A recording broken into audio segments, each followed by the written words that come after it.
ఒక విషయం చాలా క్లియర్గా చెప్పాలని ఈ ప్రెస్ మీట్ పెట్టడం జరిగింది. ఎవరైతే ప్రతిపక్ష పార్టీ నాయకులు మాజీ ముఖ్యమంత్రి వర్యులు జగన్మోహన్ రెడ్డి గారు గత కొన్ని రోజులుగా మెడికల్ కాలేజ్ గురించి చాలా పెద్దగా చెప్తున్నారు. ఆ విషయం మేము ప్రజానీకానికి తెలియజేయాల్సిన అవసరం ఉంది కాబట్టి ఈ ప్రెస్ మీట్ ద్వారా కన్వే చేస్తున్నాము. ఆయన 17 కాలేజీలు శాంక్షన్ చేసుకొచ్చి 17 కాలేజీల్లో 3 సెంట్రలీ స్పాన్సర్డ్ స్కీమ్స్ కాలేజెస్, అలాగే 14 స్టేట్ అండ్ సెంటర్ కొలాబరేటర్తో స్టార్ట్ చేసినటువంటి కాలేజెస్. అందులో 5 మెడికల్ కాలేజెస్ ఫస్ట్ ఫేజ్లో స్టార్ట్ చేశారు. అందులో 2 సెంట్రలీ స్పాన్సర్డ్, 3 స్టేట్ స్పాన్సర్డ్, అంటే state and centre sponsored. And phase 2లో పాడేరు కాలేజ్ కూడా ఫుల్లీ సెంట్రలీ స్పాన్సర్డ్. ఈ ఓపెన్ అయినటువంటి 3 కాలేజెస్లో కూడా స్టేట్ అండ్ సెంటర్ కాంపోనెంట్లో కూడా సెంటర్ ఇచ్చినటువంటి 975 కోట్ల రూపాయలు, దాన్ని పూర్తిగా కూడా సెంటర్ ఇచ్చినటువంటి డబ్బులు మాత్రం వినియోగించడం జరిగింది.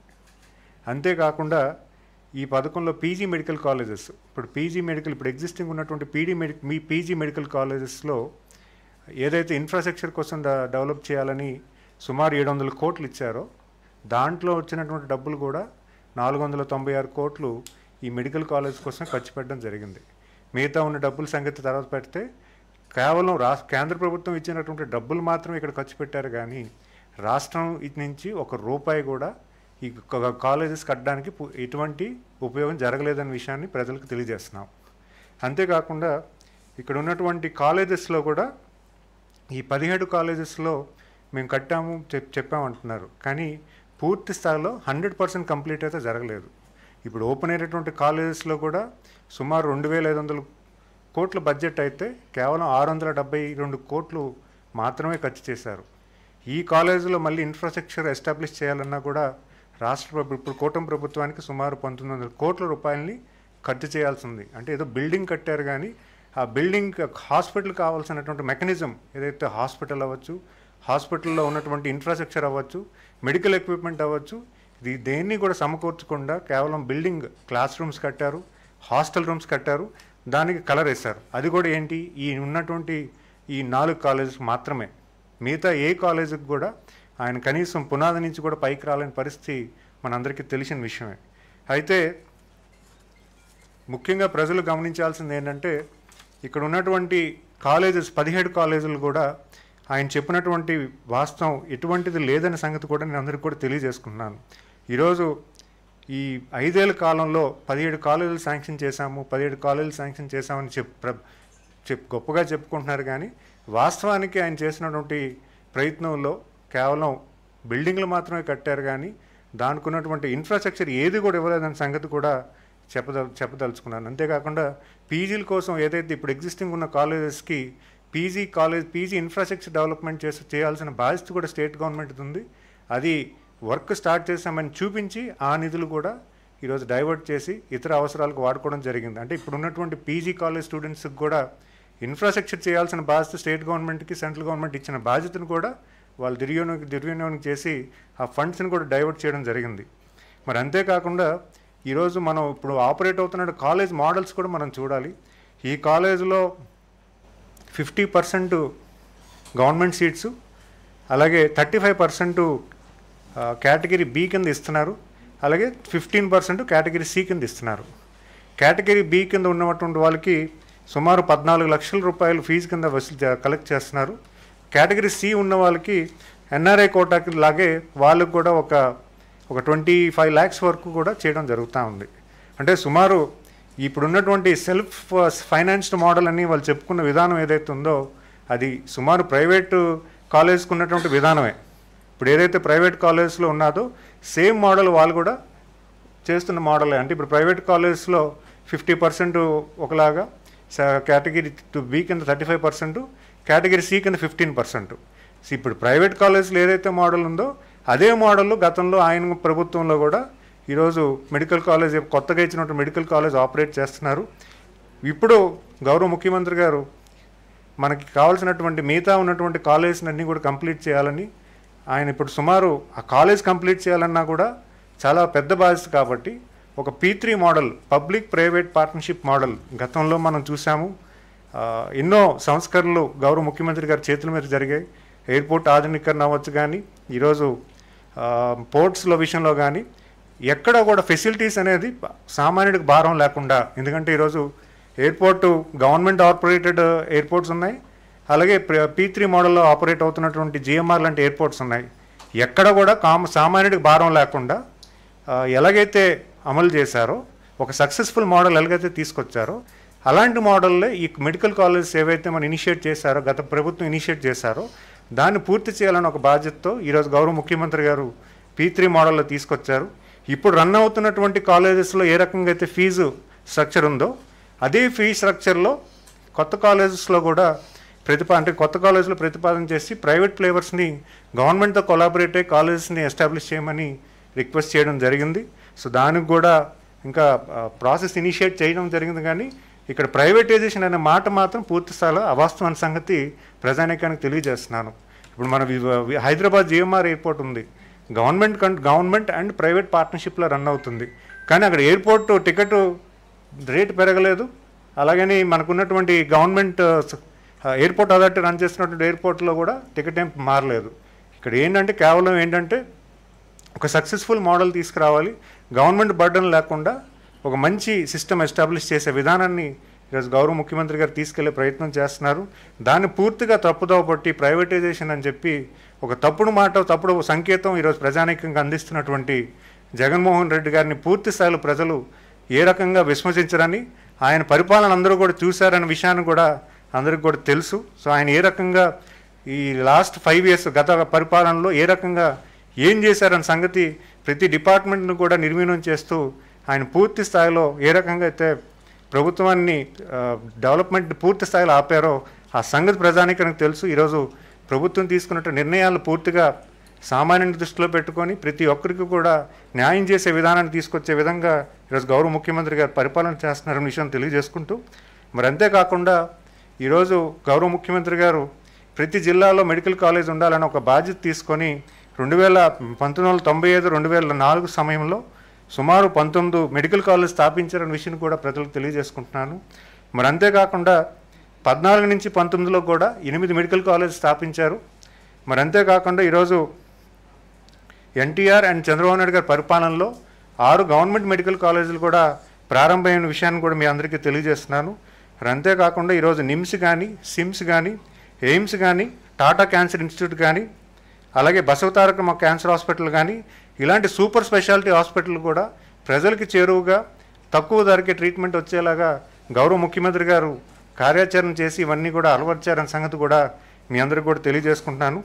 మరి అంతేకాకుండా ఈరోజు చంద్రబాబు నాయుడు గారి పరిపాలనలో సుమారు 1150 PHC సెంటర్లు ఆధునీకరణ చేశారన్న విషయాన్ని కూడా తెలియజేసుకుంటున్నాను. మరి అలాగే ట్రైబల్ ఏరియాలో కూడా సుమారు 153 PHCలు కూడా వాళ్ళని పూర్తి స్థాయిలో ఫీడర్ అంబులెన్స్ని అనుసంధానం చేస్తూ దాన్ని కూడా ఏర్పాటు చేశారన్న విషయం కూడా తెలియజేసుకుంటున్నాను. మరి అంతేకాకుండా మరీ ముఖ్యంగా మనకి ఏదైతే జినోమ్ వ్యాలీ హైదరాబాద్లో ఎస్టాబ్లిష్ చేసినప్పుడు ఎక్కడో ఊరవతలు పెట్టారు, చాలామంది ఆ రోజు హాస్యాస్పదంగా మాట్లాడారు. కానీ ఈరోజు కోవిడ్ టైంలో మనకి అక్కడ మెడిసిన్ తయారై యావత్ ప్రపంచానికి అది అందజేసిన విషయాన్ని కూడా మీ అందరికీ కూడా తెలియజేసుకుంటున్నాను.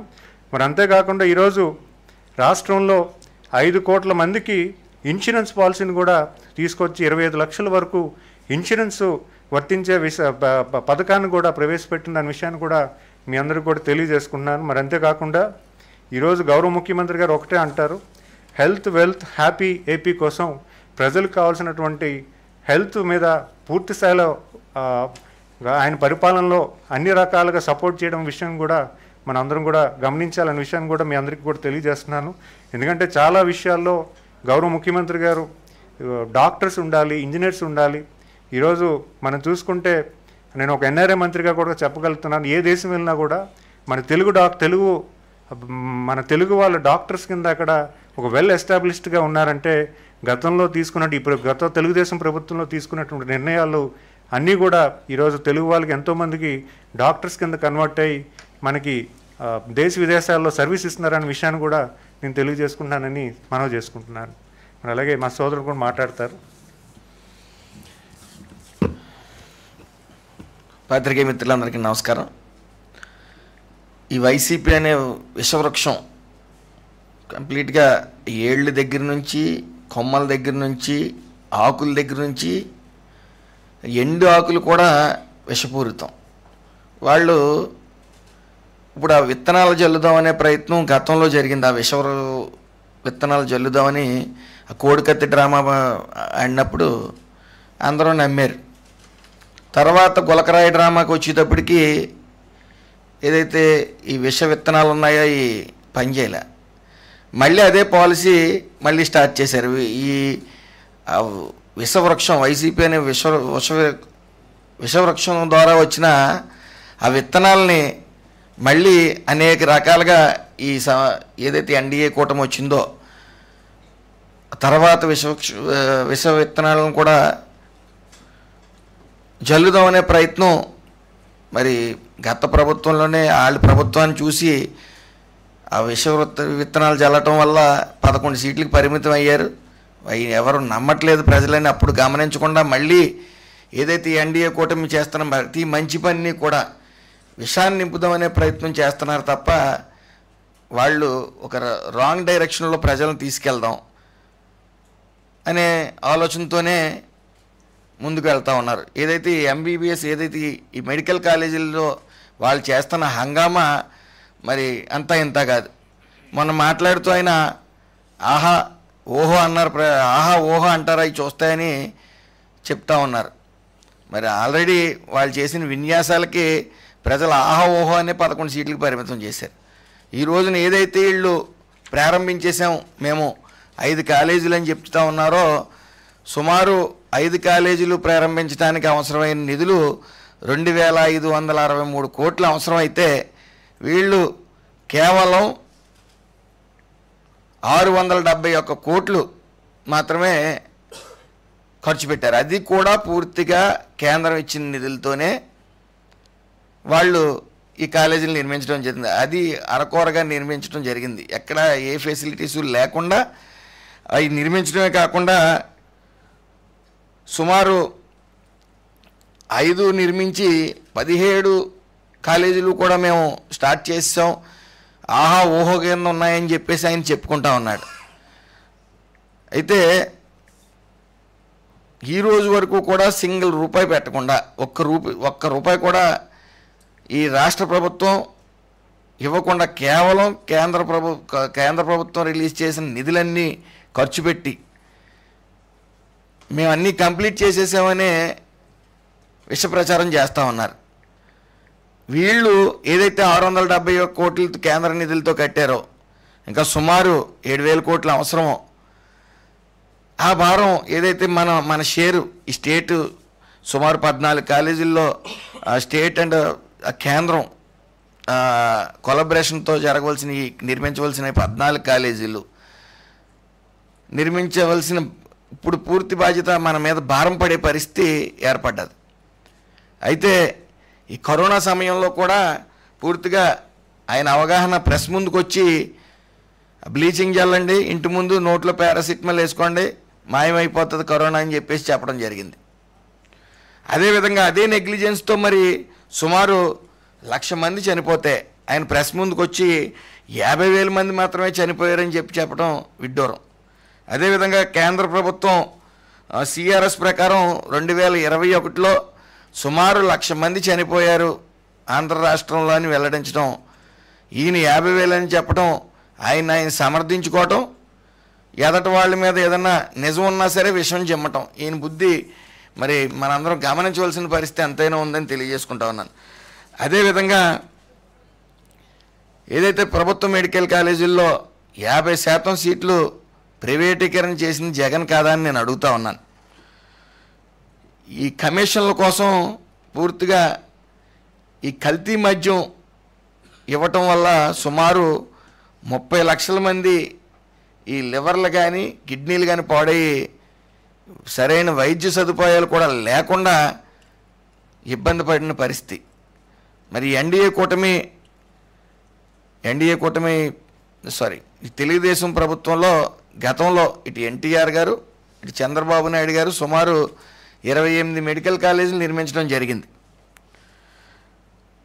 నేషనల్ మెడికల్ కౌన్సిల్ 2022 నాటికి ఉన్న గైడ్లైన్స్ ప్రకారం మెడికల్ సీట్లు ప్రారంభించాలంటే, మెడికల్ కాలేజీలు ప్రారంభించాలంటే మొదటి ఏడాది ఎంబీబీఎస్ తరగతుల గదులు నిర్మించాల్సి ఉంది. ఈ 2022 గైడ్లైన్స్ ప్రకారం 5 మెడికల్ కాలేజీలు నిర్మాణం పూర్తయినాయి అని చెప్పి 33% పూర్తి చేసి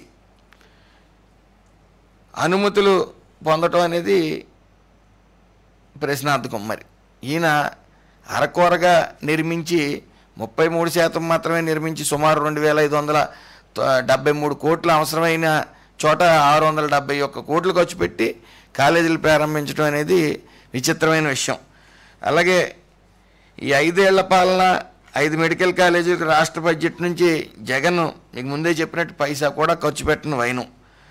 కేవలం కేంద్ర నిధులతో 5 కాలేజీలు ప్రారంభించి 17 కాలేజీలు ప్రారంభించేశాం, ఆహా ఊహ అంటున్నారు ప్రజలు అని చెప్పి ఈరోజు ఫేక్ ఉద్యమాలు మళ్ళీ మొదలుపెట్టిన వైను. అలాగే ఏదైతే ఈ విష ప్రచారం చేసుకుంటూ, అలాగే యూరియాలో కూడా షార్టేజ్ వచ్చిందని చెప్పేసి విష ప్రచారం. అక్కడ కొంతకాలం క్రితం ఉప్పు షార్టేజ్ వచ్చిందనే ప్రచారం జరిగింది. ఒక్కసారిగా ప్రజలందరూ కూడా ఎక్కడ ఉప్పు షార్టేజ్ వస్తుందని ఎగబడి ఉప్పు కొనటం వల్ల నిజంగా షార్టేజ్ వచ్చింది ఆ రోజుల్లో. మరి అదే ఫార్ములాని కంటిన్యూ చేస్తూ యూరియా షార్టేజ్ వచ్చేస్తుందని చెప్పినప్పటికీ రైతులందరూ కూడా ఒక్కసారిగా ఆ షాప్స్ వద్దకు వెళ్ళటం, అవన్నీ కూడా ఫోటోలు తీసి మళ్ళీ విష ప్రచారం మొదలు పెట్టడం. ఏదైతే ఈ సాగునీరు అనేది పుష్కలంగా ఈ ప్రభుత్వం అందజేయటం వల్ల కొద్ది యూరియా ఎక్కువ వేయవలసిన పరిస్థితి. అలాగే రైతులు కూడా అందుబాటులో ఎక్కువ ఉంది కాబట్టి వాళ్ళైతే ఎక్కడ షార్టేజ్ వస్తుందని ఎక్కువ తీసుకున్నారు కాబట్టి వాళ్ళు కూడా 5 బస్తాలు ఎకరానికి 2-3 బస్తాలు అయితే సరిపోయేదానికి 6 బస్తాలు కూడా చల్లటం, ఇవన్నీ కూడా షార్టేజ్ వచ్చినప్పటికీ వెంటనే ప్రభుత్వం మేలుకుని ఎక్కడికక్కడ సర్దుబాటు చేయడం జరిగింది. ఏదేమన్నప్పటికీ ఇది మంచి ప్రభుత్వం అని ప్రతి విషయంలో కూడా ముందుకు సాగుతూ ఉంది. అలాగే ఏదైతే తల్లికి వందనం ఇది అనితర సాధ్యం అని చెప్పి వాళ్ళు బల్లగుద్ది చెప్పారో, మరి అది సుసాధ్యం చేసిన మరుక్షణం కూడా, అదే కాకుండా అర్హులు ఎవరికైనా బటన్ నొక్కితే అర్హులకి గత ప్రభుత్వంలో పడకపోయినా వాళ్ళు ఎన్ని ఆర్తనా చేసా పడే పరిస్థితి లేకపోయేది. మరి ఈ ప్రభుత్వం మంచి ప్రభుత్వం వచ్చిన తర్వాత ఎంతమంది పిల్లలు ఉంటే అంతమంది పిల్లలు ఇవ్వటమే కాకుండా గ్రీవెన్స్ రేస్ చేసుకునే పరిస్థితి ఒకసారి కాదు 2 సార్లు అర్హులందరికీ పొందే విధానాన్ని కూడా అమల్లోకి తీసుకురావడం జరిగింది. ఏదేమన్నప్పటికీ జరుగుతున్న సంక్షేమం అభివృద్ధి ఓర్వలేక వాళ్ళకి వేరే గత్యంతరం లేక అనవసరమైన రాద్ధాంతాలు చేస్తూ ఉన్నారు. దీన్ని ప్రజలు గమనించారు కాబట్టి గతంలోనే వీళ్ళకి గుణపాఠం చెప్పారు, ఇంకా బుద్ధి రాలేదు, ఇంకా విష ప్రచారాలు కంటిన్యూ చేస్తూ ఉన్నారు. ఇది ప్రజలు నమ్మరని తెలియజేసుకుంటూ అందరికీ నమస్కారం.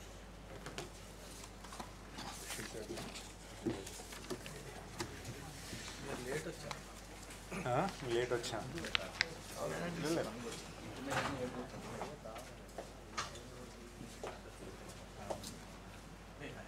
సార్ కాపీ ఇస్తారు సార్.